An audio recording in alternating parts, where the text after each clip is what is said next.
এখানে মেইন আলোচনার ভিতর থাকবে যে বিএসএফ ভারতীয় নাগরিক এবং ভারতীয় দুষ্কারী কর্তৃক সীমান্ত হত্যা ও সীমান্ত নিরস্ত বাংলাদেশি নাগরিকদের উপর গুলি চালানো আহত বন্ধ করা।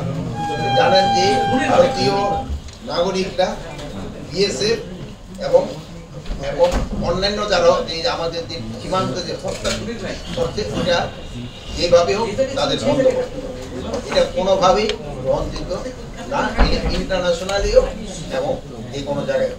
অনেক সময় দেখা গেছে যে বিএসএফ কর্তৃক এবং তাদের যে দুষ্কৃতিকারীরা আমাদের বাংলাদেশি নাগরিক ধরে নিয়ে যায় বর্ডার থেকে কৃষিকাজ করার সময়, এটা যেভাবেও এটা যেন তারা না করে, এই জন্য তারা করে। তারপরে 3 নাম্বার ছিল ভারতীয় সীমানা লঙ্ঘন করে। অনেক সময় তারা সীমানা লঙ্ঘন করে অবৈধভাবে পারাপারের চেষ্টা করে, এই জিনিসটি করে যেন না হয় এই ব্যাপারে আলোচনা করি। ভারতীয়রা অনেক সময় তাদের এই বর্ডার বেল্টে অনেক সময় এই যে মাদকের বিভিন্ন এই ফেন্সিডিল কারখানা, এইসব কারখানা তৈরি করে আমাদের দেশে এই জিনিসগুলি, যদিও ওই ফেন্সিডিলটা তারা ঔষধ হিসাবে বলে বানায়, কিন্তু আদারওয়াইজ বানায় এটা মাদকের জন্য এবং আমাদের বাংলাদেশের ভিতরে দিয়ে দেয়। এইটার এই বিষয়গুলি নিয়ে আলোচনা। সীমান্তে 150 গজের ভিতরে অনেক সময় কতগুলি কাজ আছে যেটা করার নিয়ম নেই, ওইগুলি অনেক সময় তারা করতে চায়। আর কিছু কাজ আছে যেটা করতে হলে দোনো দেশের পারমিশন লাগে। ডেভেলপমেন্ট কাজ যদি করতে হয় তো আমাদের হয়তো একটা, যেহেতু জানেন যে বর্ডারটা একেবারে মানে অনেকে ঘরের পাশটা চলে গেছে, এইসব ক্ষেত্রে কিছু করতে হলে কিন্তু একজন আরেকজনের অনুমতি নিতে হয়। যেমন ধরেন একটা হয়তো আমরা একটা মসজিদ করতে চাই, ওরা হয়তো একটা মন্দির করতে চায়, এগুলি একজন আরেকজনের অনুমতি নিয়ে করতে হবে। এইটা যেন অনুমতি নিয়ে করে এই ব্যাপারে আলোচনা হবে।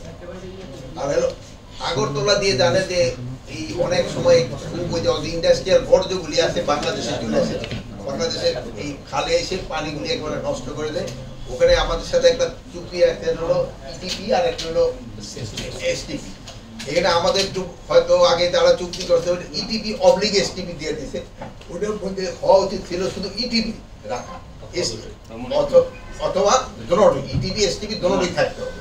কিন্তু এই জিনিসগুলিও হয় নাই, এটার জন্য হয়তো আমাদের একটা চেঞ্জ তাদের সাথে হয়তো আমাদের আলোচনা করার জন্য।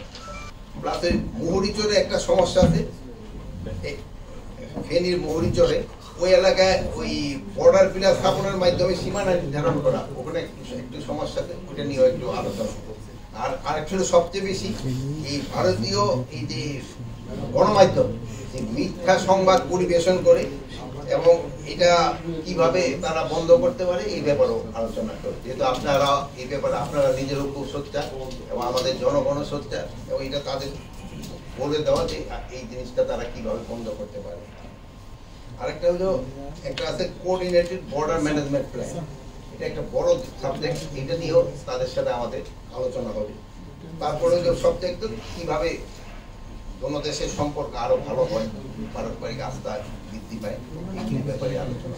ইজিবি প্রতিনিধি ছাড়াও কিন্তু থাকে পররাষ্ট্র মন্ত্রণালয়ের প্রতিনিধি থাকেন, স্বরাষ্ট্র মন্ত্রণালয়ের প্রতিনিধি থাকেন, বাংলাদেশ জরিপ অধিদপ্তরের প্রতিনিধি থাকেন, ভূমি রেকর্ড জরিপ অধিদপ্তরের প্রতিনিধি থাকেন, যৌথ নদী কমিশনের প্রতিনিধিগণ থাকেন। এবং এই জন্য এই মিটিংটার দিতে বিভিন্ন মন্ত্রণালয়ের জিনিসগুলোও কিন্তু আলোচনা।